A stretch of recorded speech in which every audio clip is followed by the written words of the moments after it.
Hey, this is Kieran, Coach's Corner Chats, and on the podcast, I have Alex Zaroyan. Alex, where are you at and what are you up to? So I just flew in back to DC, so I'm back in Washington DC here for the few weeks for Christmas. And what is it that you do there in Washington? Yeah, so I'm an assistant coach here with George Washington University, the women's soccer side. Joined here about mid-July, and I've loved it ever since. What was the experience like having that first season with the George Washington women? Yeah, it's a bit of a rush. I joined in a bit late here in mid-July, so it's coming in a lot of quick hellos and trying to remember names, and then just getting the run of things. So it's um, trying to figure out the team culture and the atmosphere. Embrace it all as fast as you can while trying to catch up on the travel and the recruiting and where the rest of the coaching staff's at. So now it's a bit more settled, but at the time, the first 2 weeks was pretty hectic. I won't lie. What was the reason for kind of jumping on, I guess, kind of midsummer? Why be so late? Yeah, I had in the off season. My time ended at UT Martin. It was a 2-year contract, and loved it there. But in the off season, I had a few offers for assistant coaching and just head coaching roles in the D2 world. Just didn't feel like they were right now in my time of career. And got on the phone and had an interview process with Michelle and then Bill, the other assistant coach here with me, and really enjoyed just the conversation and what her vision is. And George Washington's an institution, so I decided to jump late on that boat and join George Washington. What was it about the vision that she shared that resonated with you? Yeah, Michelle is, I think right now in my coaching journey, one of the coaches I've met that emphasizes just the human relationship a lot more and just the culture around the individual first, I think was a bigger piece. So on the phone call and then the first, second, and third interview, or however many it was, is she emphasized a lot about the person, who George Washington is, and just embracing the atmosphere and the history of George Washington University and trying to find the right individual. I think it's key right now. I mean, now being in the midst of it and the recruiting of 23s and 24s is, taking our time because we won't bring in someone that will cost the locker room, and that adds to the atmosphere and adds to the team instead of maybe banging in one or two more goals a year or assists. Right? It's huge on that piece. So that took me a second or two to run along with it, but it was something I enjoyed. I'm in it for the human piece. So hearing somebody else's same mission and values there really struck me.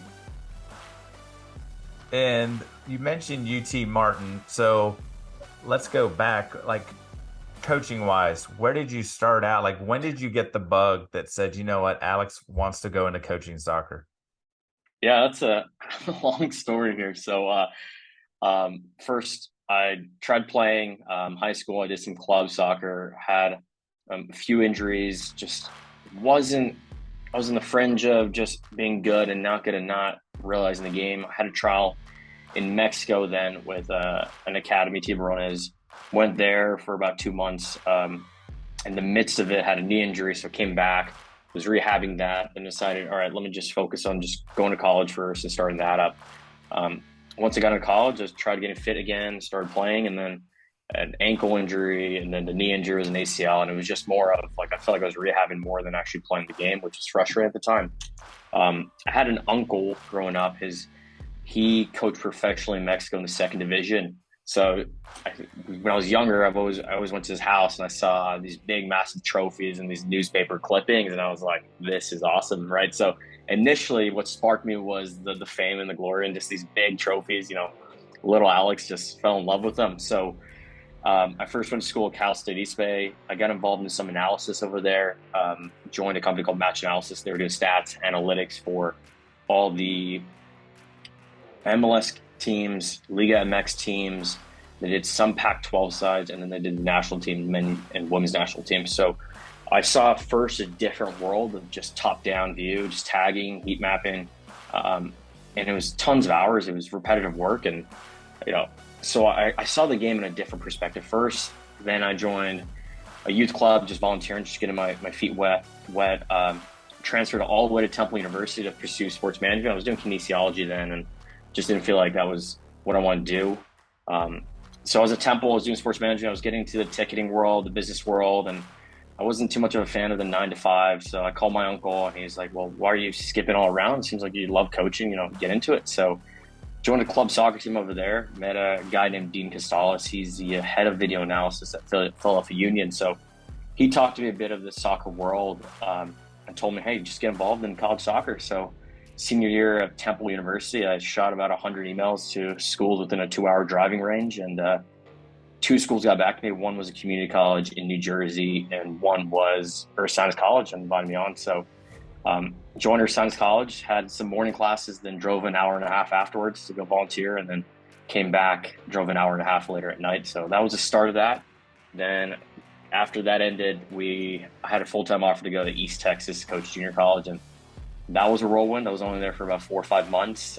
Left in the mid-November, and then started my UEFA courses. Got a call from UT Martin, Phil and Leslie, and hopped on there. And 2 years, 2 great years there, and now here in Washington D.C.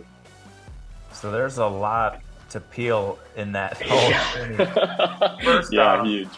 first off, so did you grow up? I'm assuming somewhere close to Mexico, so in Texas, or where did you grow up in?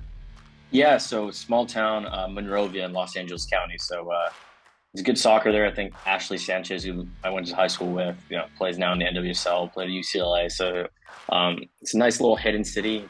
On Netflix. Bird Box was, a house around the corner from me. So a little Hollywood town. Yeah.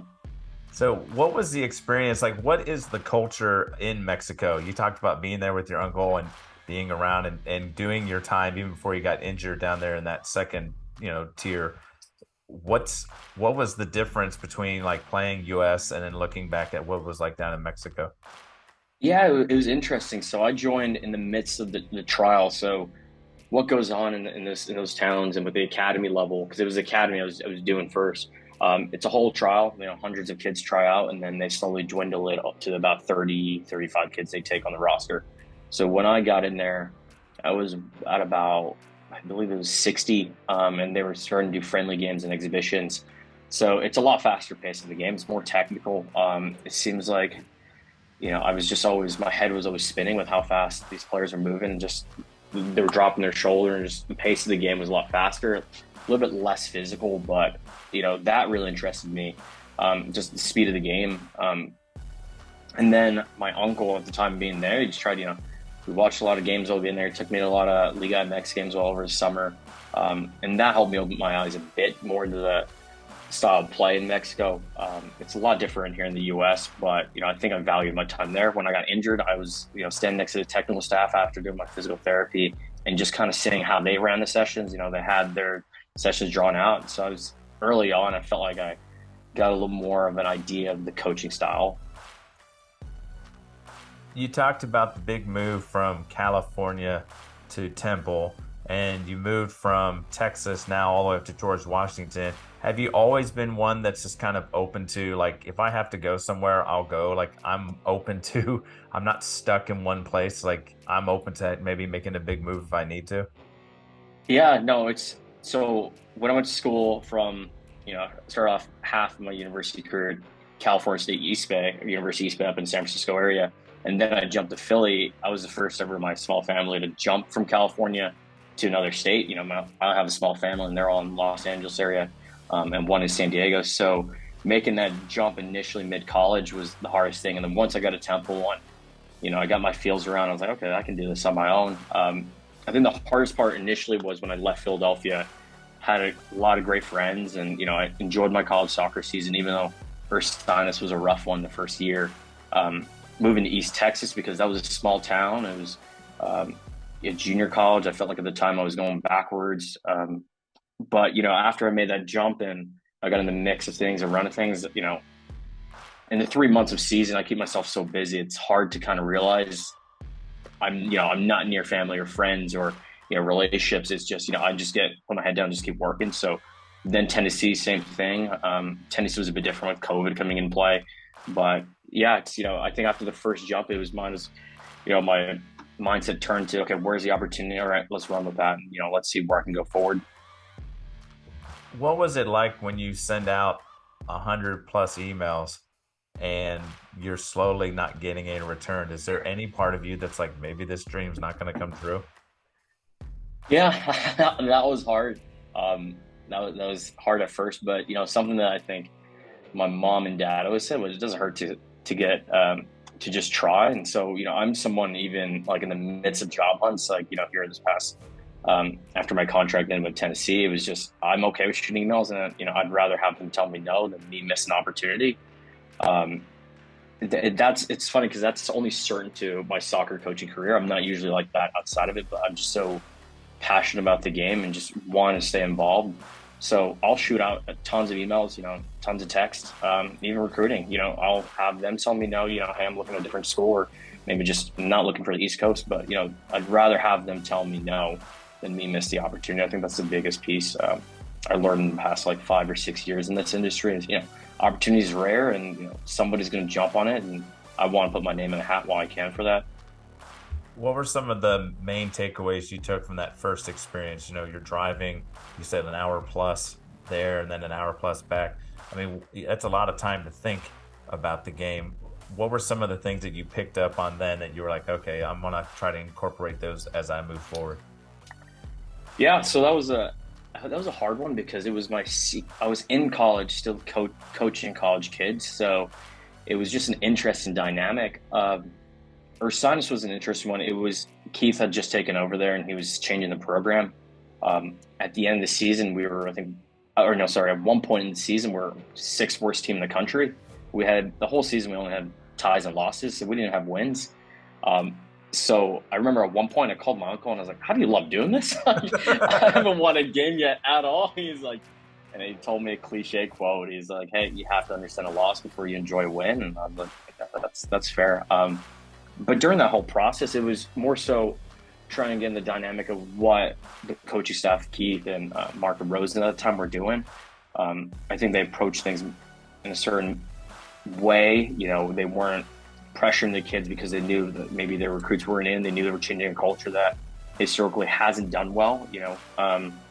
Just don't quote me on this. I think it was last year, the year before, first time in history they made, not history, about 20 years they made playoffs. They beat two nationally ranked teams, first time in 10 years, 15 years. So, being part of that initial first year of the 4 or 5 year plan was now, like I saw it now come into jubilation, right? At the time, I'm kind of like, all right, well, he's saying this is what we're doing. Let's go run with it. Let's go recruit these kids in these areas in the main line.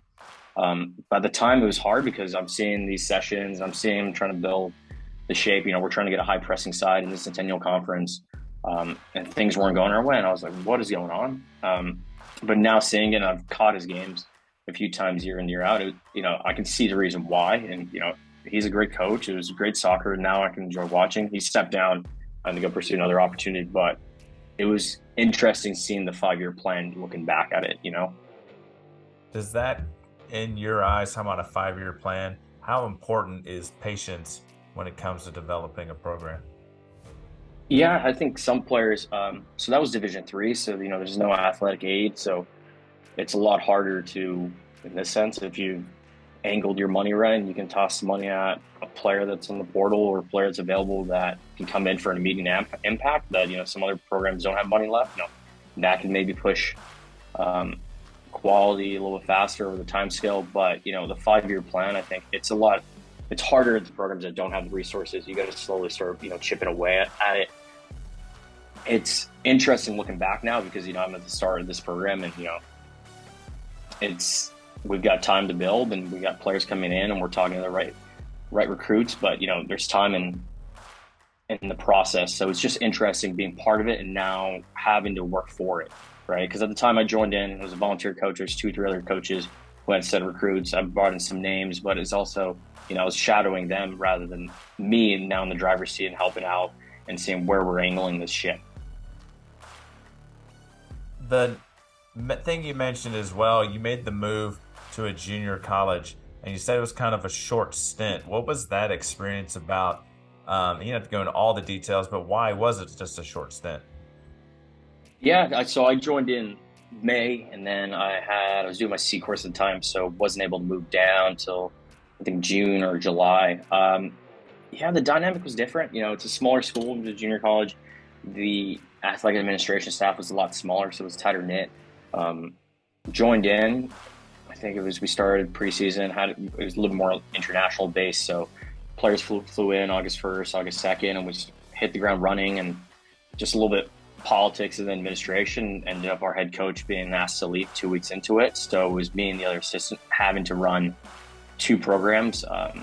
East Texas Region 14 is one of the toughest conferences in the nation for junior colleges. You have Tyler, Navarro, Northeast Texas. And now I think this past year, they finally ranked a lot more of the teams, with Blinn being ranked to Coastal Bend. It's a tough conference. Tyler won the junior college championship back-to-back years, I think. The year prior I was there. So coming in there, it was just interesting because at the junior college, you're having to produce success in the 2-year route rather than, in a college, university, you got 4 to 5 years to see your success come in.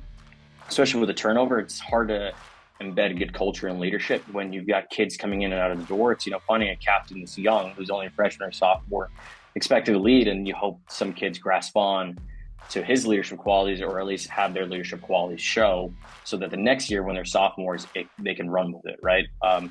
So that was a tough year. It was, head coach left 2 weeks into it. I was taking over a men's team that was, both programs were brand new, only 4 years new. The men's team never made playoffs. The women's team made playoffs, I think, for the second year the previous season. So coming in there, we did a great job, me and the other assistant.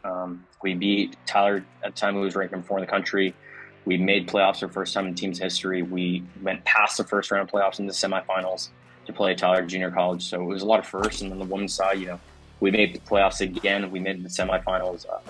So it was a lot of things to be happy with. And then happy on the other side as well is, it was long days at the junior college level. We don't have academic advisors. We don't have an athletic academic realm. It was just us administrating study hall. So had practices with both teams, and ran home, had dinner, fed the dog, took Wags out, and then came back to school, administered study hall. So my days were done about 9:30.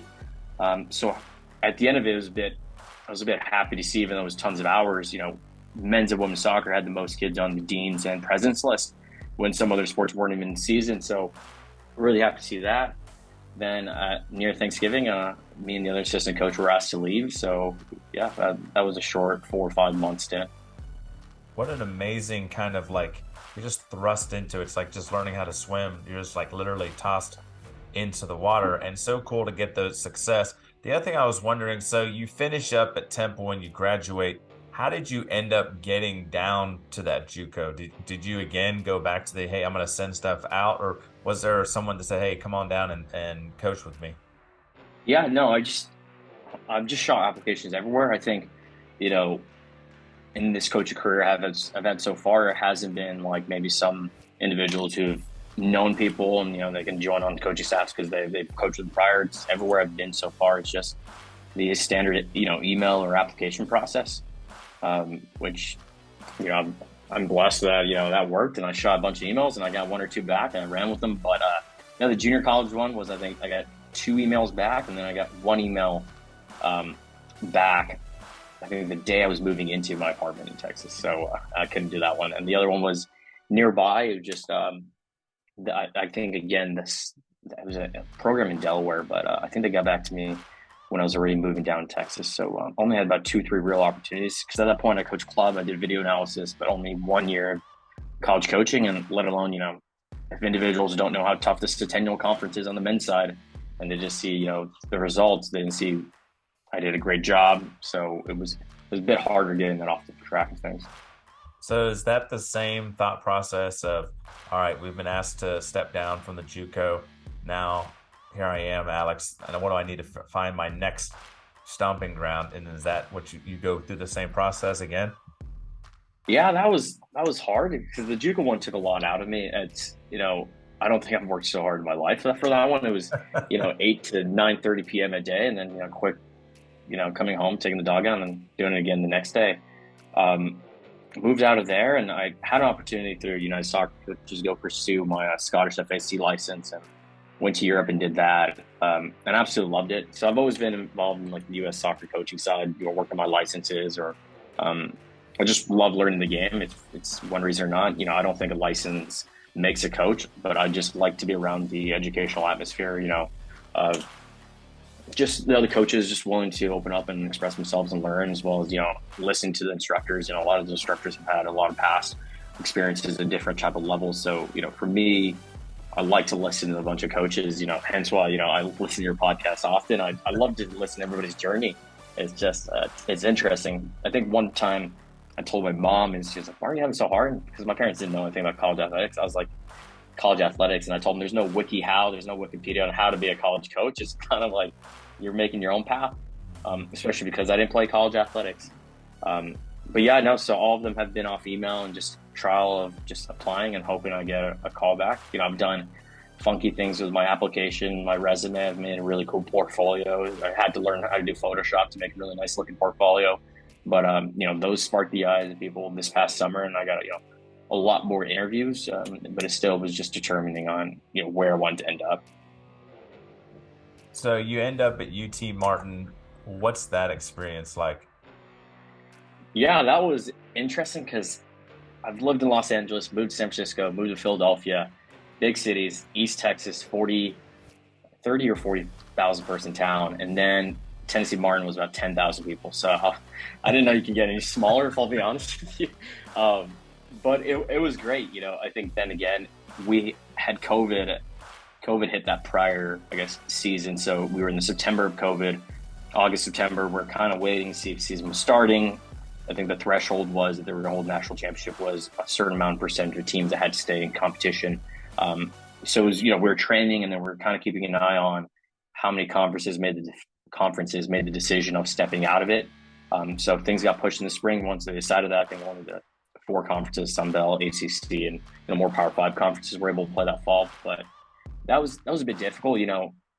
Not to get into it, COVID politicized a lot more things. So being in a small town, it was hard because I was part of a program that was, like I said, when soccer season starts, I put my head down and I work. But when season didn't start, I had about 6 months to just train. And with the staff, it was just so much different. I had to embed the culture and just, be around, my neighbors and just walk out and get to learn the community, which, I loved. I think, difference aside, I loved my journey of just being in these different towns, just experiencing it. I grew up in the suburbs of LA, and my neighbors were cows, so nobody would have thought I would have said that. So, I absolutely enjoyed it. It was a different atmosphere, just different type of people. The culture is different. The food's great. Just absolutely loved it. Phil had a really good journey in D2 level, Carson Newman, and NAIA prior, and he's from Northern Ireland. And then, Leslie, the associate head coach, who had a similar path, but has a different coaching style as well. It was great learning from both of them and just seeing different styles, but also styles that reflected on the coaching philosophy, right? Since they've worked together so long, any session they run, even though it's a bit different, always lead up to the style of play that we had in the OVC, which Phil and Leslie have had great success in. So kudos to them. You talked about taking coaching courses, and you mentioned some of the, like here in the U.S. and then going overseas, and I heard UEFA. How much have you enjoyed all the different types of opportunities to do all that learning, like to go overseas? What was that like to immerse yourself in the culture over there and also be learning the game that you love? Yeah, it's different. So, when I first started it, I was like, man, why do they keep talking about this leadership and culture stuff? I just want to know tactics and how to run a training session. And this was, maybe when I was club coaching, I was doing my E&D, United States licensing. But, now being in the mix of it, I love it. I think it's interesting seeing the point of view of, the USSF and then the Scottish FA Federation is they view things a bit differently in the sense of how to run a training session rather than in U.S. soccer. I've been in there multiple times where my E&D were prior to change. It was practice play at one point, and then now it's just an implementation. You're coaching the other team to bring in your focus team. So rather than the UEFA route, the Scottish FA, it's more so you're leading into the bigger session, right? You're introducing the topic through a smaller session, bigger session, then through game, stopping them. You're shaping the team. You're making coaching points through then. It's interesting. So for me, the way I like to look at it is I want, if I ask my players to develop, it doesn't make sense if I'm not working on myself to develop. So, I've got tons of books I order. I love these coaching courses to the sense of if I'm going to implement them in my training session, not every day, maybe sometimes, but I want those in my tool belt so that, the moment comes in the moment of the season, or my club team or whoever it is, I can pull that out of my book.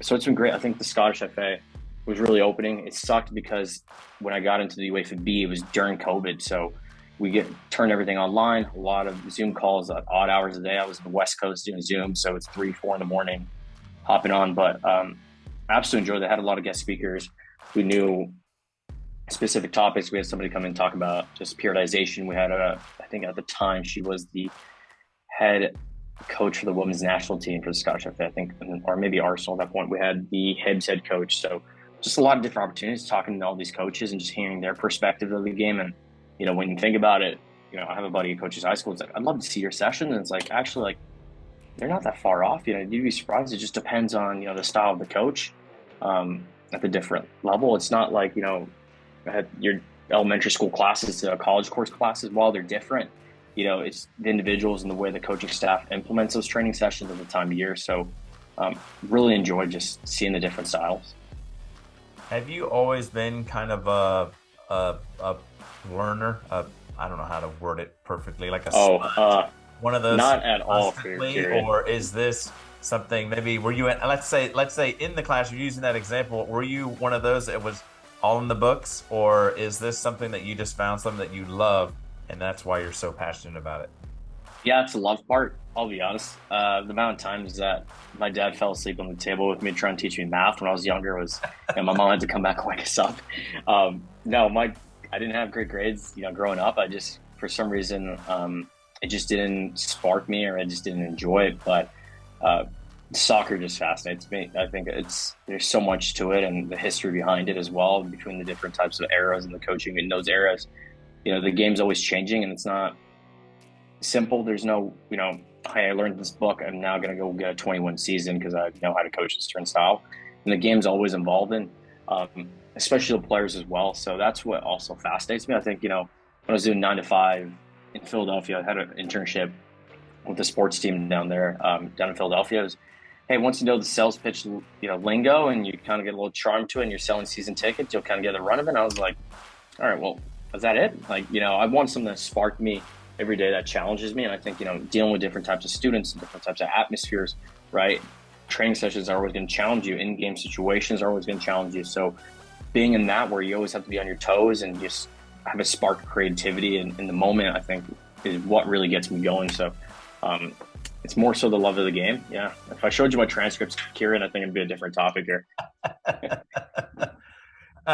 The one thing you've mentioned is an uncle that loved what coached and was in Mexico, and you've talked about your parents. You've talked about being the first to move out of the state. How important has your parents been and your family on your journey, and being able to, like, when you go back, to share, and them not really understanding the idea of college athletics along this, and they've been learning, I guess, along the way as you have?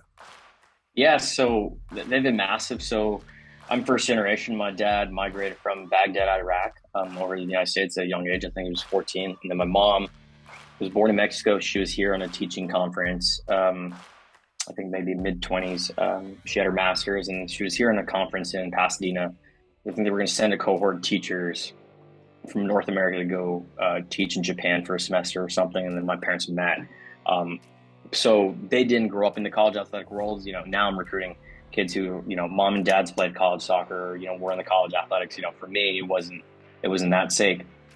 They've been huge. I think, my dad has his own trucking company, started a business from his own, and my mom works in Los Angeles Unified School District and has done phenomenal there. But, the biggest thing from them, for me, was they, at the first 2 stints of, Ursitis and then East Texas, they realized there was going to be a lot of jumping, and it was going to be a lot of, maybe at the start, you're going to be alone, right? So it was a lot more FaceTime calls, and they said, hey, shoot those emails, shoot those texts, but wherever you go, you're always going to have a bed here at home. And I think that's what helped me really spark the jump, and just, all right, where's the opportunity? Boom, I'll go. And then if something happens, I'll go home and reset, charge my battery up, and then I'll go jump off.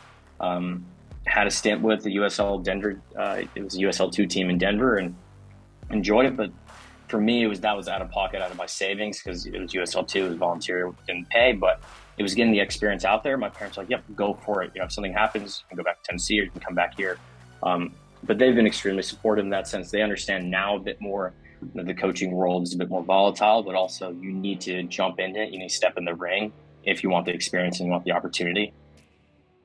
So you brought up the jump to the USL2. Was that after the UT Martin? Is that kind of where you went before you ended up at GW? Yeah, so I was in the midst of it. So I had my first year at UT Martin, and then summer was approaching. I wanted to get more involved. UT Martin it's a bit more isolated from clubs or US soccer. They're about 2 hours from Memphis, 2 hours from Nashville. So, I just enjoy coaching point blank. So, anytime I can just get involved in coaching, even when I sign up for these camps and just joining clubs, I just love coaching. So I shot a bunch of emails to USL teams, standard Alex, and had one team reply, and he said, "Yeah, we can get you on the coaching staff here." So joined them for about 2 months. Left a few weeks prior to season ending. I think there was a big national recruiting event that I just needed to go to for the UT Martin side. So the USL2 side, I met some great coaches. Elliot Pross, who's now with the Colorado Rapids. Levi, who's the assistant coach at Denver for the women's side, and then Lewis, who's now the head men's coach on Colorado Springs. But just great coaching staff. I'm a small role there, but for me, it was just again seeing different types of coaching styles. I enjoyed watching the coach there. Seasoned veteran Lewis. No, sorry, Levi has been at Denver for about 6-7 seasons. Elliot has been all around coaching as well. So he's been with the IMG, he's been with the Colorado Rush, now with the Rapids, and Lewis as well. He's gone to NAI and now coaches a D2 team. But being in that atmosphere with high level players on the USL2 side, we had players all the way from Kentucky, from Pittsburgh, from locally in Navy, and then Navy and Air Force, and then we had players all the way from Portland just come out and playing, and we had a kid from San Diego USD that came out and played. So just seeing the type of level of players as well was great. Coaching those, I've always had in my history of just coaching men's and women's a bit kind of equally. For me, it doesn't. I don't think there's that drastic of a change. I think play style is a bit more drastic, but for me, I enjoy coaching both. There's not really much of a difference. It's just the same game for me, and I enjoy it. So, coaching the women's during the year and then jumping to coach the men's over the summer was nice. Got to see different coaching, different play styles, and kept me on my toes again. What were some of the similarities and some of the differences between like the college kind of atmosphere and then being in I know it's still second level, but it's still a professional setting? Yeah, I think it dwindles down even smaller. So, when high school athletes, club athletes make the jump to college, it's now kind of getting the top 5% of all high school athletes to go perform at the college level. And then at the USL2 level, while a lot more USL2 players can join in, it's, you still got to go through the tryout, through the trial part where, you don't know if you're making a USL2 squad. So at our USL2 team, we had a lot of youth national team players. It was a great level and it was a high level. So for me, it was almost taking the all-stars of somewhat a college level rank. Now you're going against certain teams that have that similarities as well. But, we went up against two teams in Utah, and then they made a US Open Cup run. But for me, it was, it's just interesting because it's just the speed of pace, the speed of the game just goes a lot faster. You have players that are a little more physical. They read the game a lot more, so tactical conversations are a bit more easier to flow because they've been in these atmospheres, or they're leaders in their atmospheres in these conversations that they've had to implement those talks, right? So for me, it was great. It's almost like meshing in. It was, for me, using my match analysis side early on in my career when I was in San Francisco helped a lot because I see a game in a different way, and explaining that game and interpreting that game towards the players, they see it as well, right? So it's using that analysis and statistics side that these players, are used to. So it was nice. So we've gone from California to Philly, down to Texas, Tennessee. Now we're at George Washington. How does it come about that you make the move from Tennessee to George Washington? Yeah, so after my 2 years there, it was grad assistant. Then I got a title change to assistant coach. I was in the mindset of, okay, do I take a head coaching role? I had a few D2 offers to be a head coach. I had a few interviews to be a Division I assistant, and for me, it was just I didn't know if I was ready or not. At junior college level, I was tossed into being a head coach, interim with the other assistant, and while that was at a different situation, I was kind of thinking, all right, well, can I go back to this? But through further conversations, I was like, all right, let me give it a few more years before I even think about that boat. And then that next point was, all right, well, let me find a program or a staff that I can really find myself growing and learning, but also at a competitive level, and I can still implement, my ways. I think out of all the interviews I had, it was, even though I'm still farther from home, I'm back in the Northeast. I had a few opportunities to go closer to home, which I would have loved, but for me, it's just the growth and the opportunity. I think it was too big to pass up.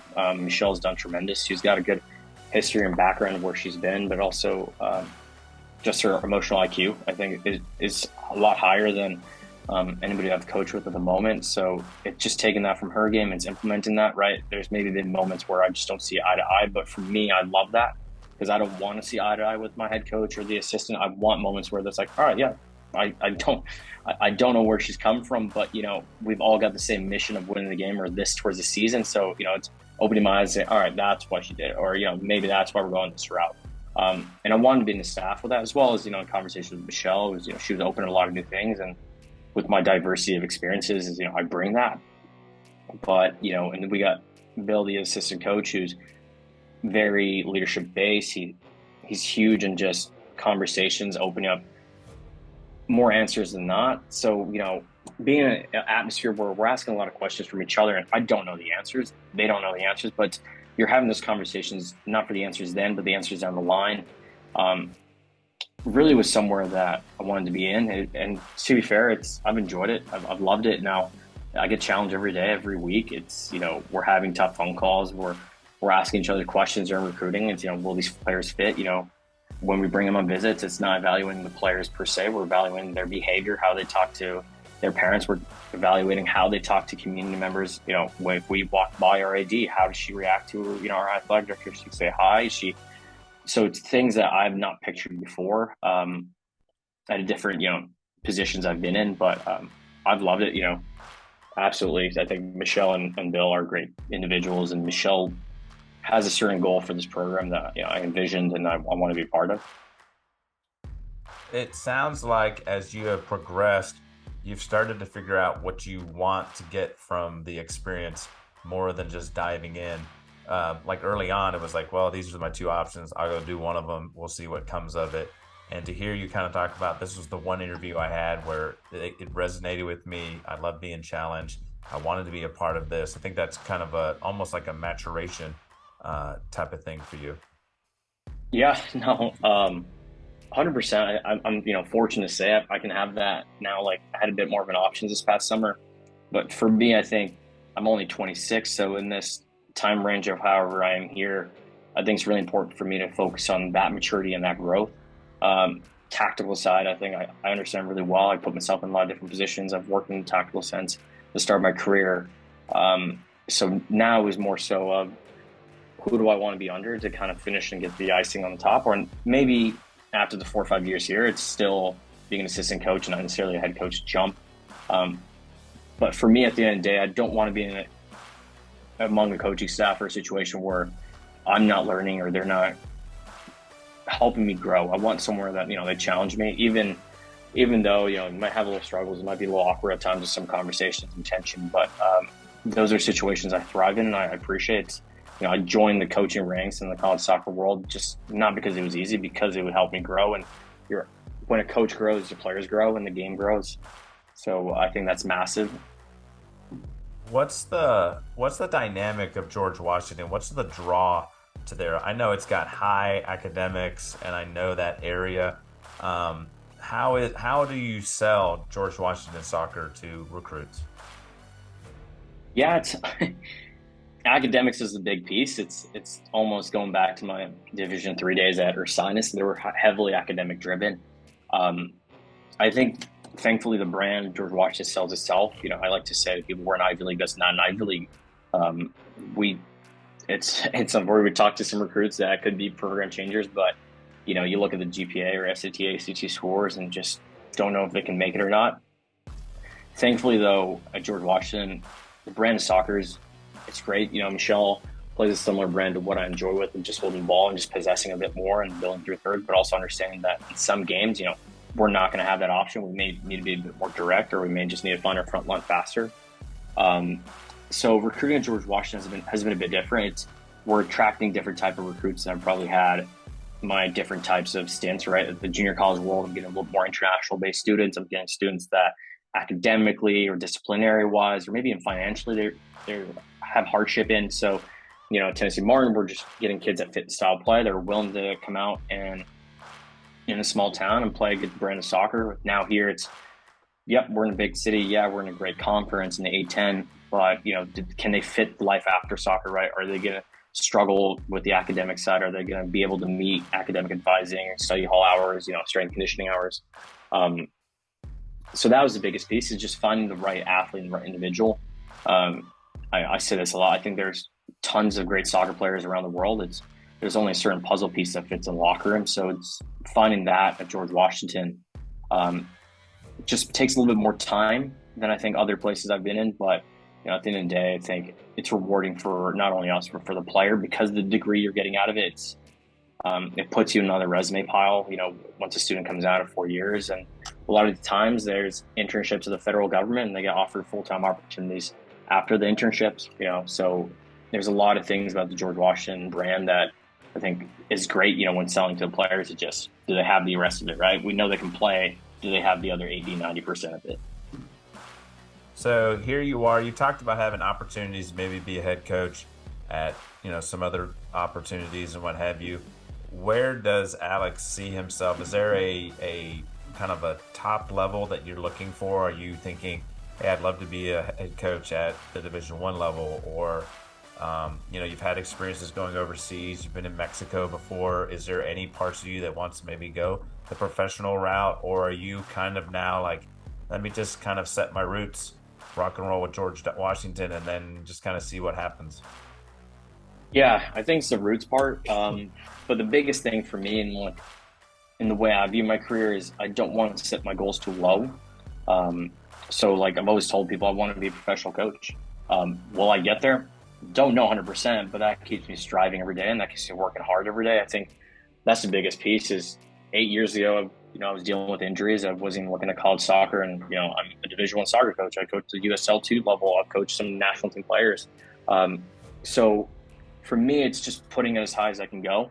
Now, wherever I land, I'm gonna strive to be looking farther and farther ahead. But I think I don't ever want to get content. I always want to keep growing. I think I don't ever want to just be settled and be like, all right, well, so be it. But I also know that there is patience in the journey, and I do need to calm down and put my roots down and just say, hey, I've got to enjoy this, right? It's seeing the 4 or 5 year classes, seeing the recruiting classes go from freshmen to seniors, seeing the graduates. So I have those goals. They just don't have a timeline to it, an end line.